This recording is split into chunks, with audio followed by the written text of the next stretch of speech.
Ya, penyelesaian dari persamaan yang ini ya.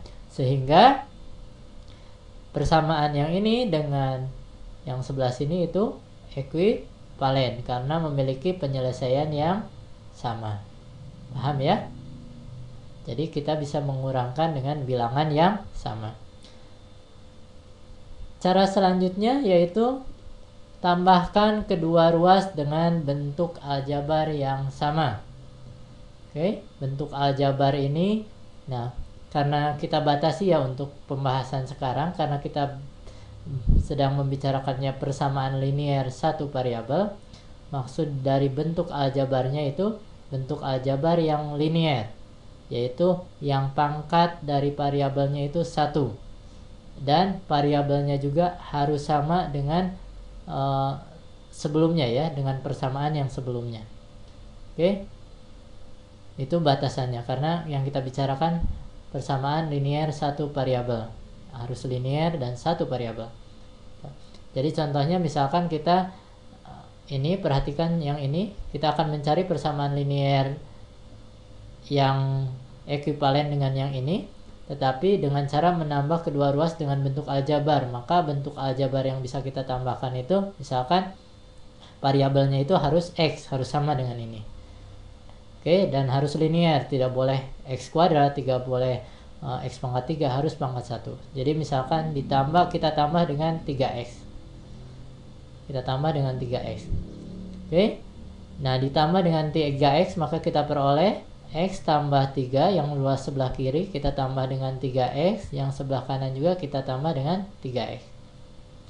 Yang sebelah kiri ini bisa kita satukan ya, X dengan 3X jadi 4X tambah 3 sama dengan 5 ditambah 3X. Jadi ini persamaan yang barunya. Nah, persamaan ini apakah ekuivalen nggak dengan persamaan ini? Kita coba saja, karena ini penyelesaiannya 2, betul nggak ini penyelesaiannya itu sama dengan 2? Substitusikan aja, X-nya ganti dengan 2. 4 kali 2, 8 tambah 3, 8 tambah 3 berapa? 11. Ini 5 ditambah 3 kali 2, 3 kali 2, 6 tambah 5, 11. 11 sama dengan 11, berarti 2 ini merupakan penyelesaian dari persamaan yang ini.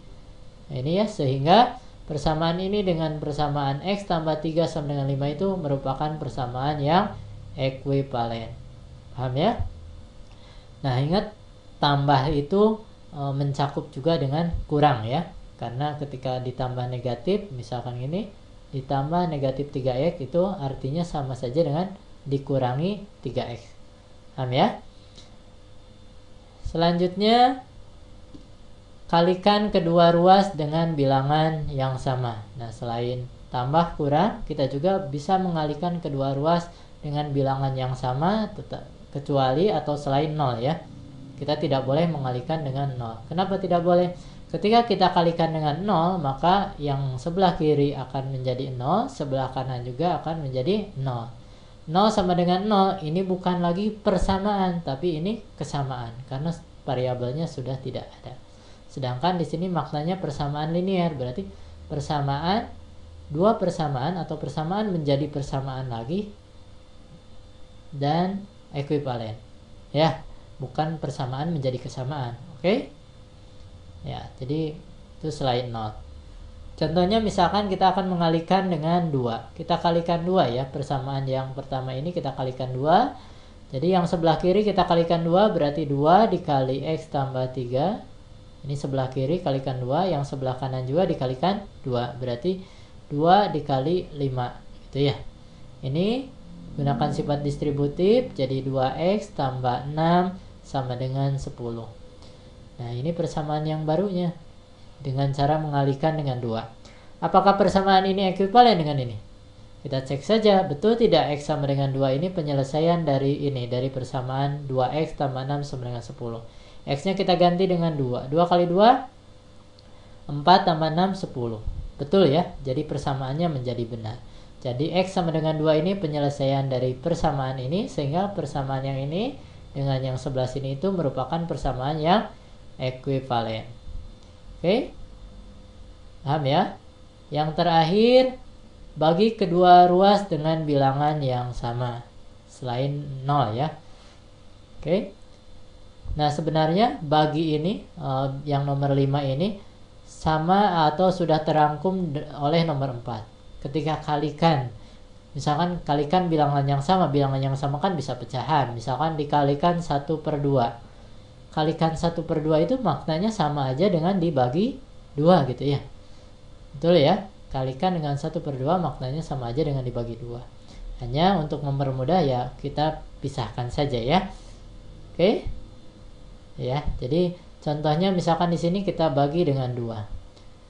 Persamaan ini kita bagi dengan 2 sehingga kita peroleh yang ruas sebelah kirinya X tambah 3 kita bagi dengan 2, yang sebelah kanannya juga kita bagi dengan 2. Ini jadi persamaan yang barunya. Betul tidak persamaan ini ekuivalen dengan yang ini? Kita coba saja, betul nggak penyelesaiannya itu sama, yaitu X sama dengan 2. Kita substitusikan X-nya diganti dengan 2. 2 tambah 3, 5/2. Yang sebelah kiri itu 5/2, yang sebelah kanan 5/2. Berarti persamaannya menjadi betul. Karena persamaannya menjadi benar, berarti X sama dengan 2 ini penyelesaian dari persamaan ini. Sehingga persamaan ini dengan persamaan yang X tambah 3 sama dengan 5 ini merupakan persamaan yang ekuivalen. Bisa dipahami ya? Oke, dengan menggunakan prinsip tadi persamaan yang ekuivalen, maka suatu soal yang mudah bisa dipersulit, begitu juga sebaliknya. Soal yang sulit bisa dipermudah, disederhanakan ya. Contoh misalkan ketika seorang guru hendak mempersulit soalnya. Ini misal. Yang pertama persamaannya X sama dengan 2, berarti penyelesaiannya berapa? Ya X-nya ya 2, yang memenuhi ini kan X-nya harus 2 ya. Nah, soal ini bisa sedikit dipersulit, misalkan kita tambahkan dengan 3. Berarti ketika ditambahkan dengan 3 maknanya ruas kiri dan ruas kanan kita tambahkan dengan 3. X tambah 3 sama dengan 2 ditambah 3. Ini tidak bisa disatukan, tidak sejenis, berarti X tambah 3 sama dengan 5.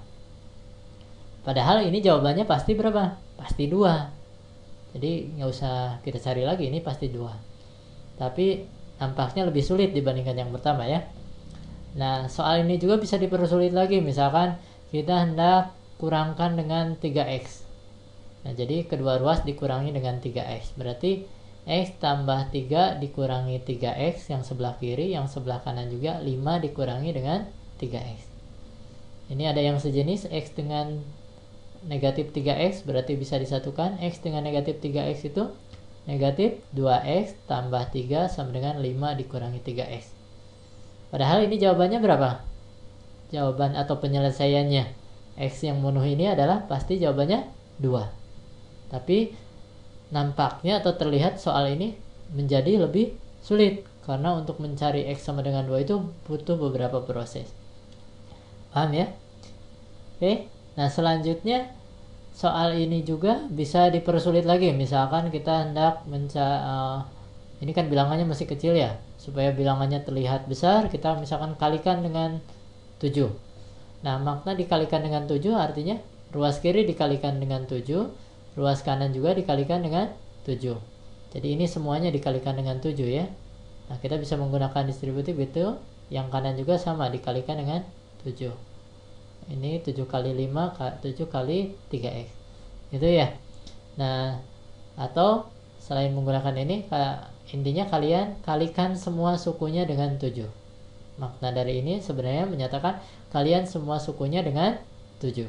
Sehingga negatif 2 kali 7, negatif 14, 3 kali 7, 21, 5 kali 7, 35, negatif 3X atau minus 3X kali 7 jadi negatif 21X. Itu ya. Gimana angkanya tampak besar ya? Ini jawabannya berapa? Atau penyelesaian dari persamaan ini? Pasti jawabannya X sama dengan 2. Tetap aja karena ini semuanya persamaan dari yang pertama sampai yang ini itu merupakan persamaan yang ekuivalen. Oke ya. Dari sini misalkan biar ada pecahan. Biar terlihat lebih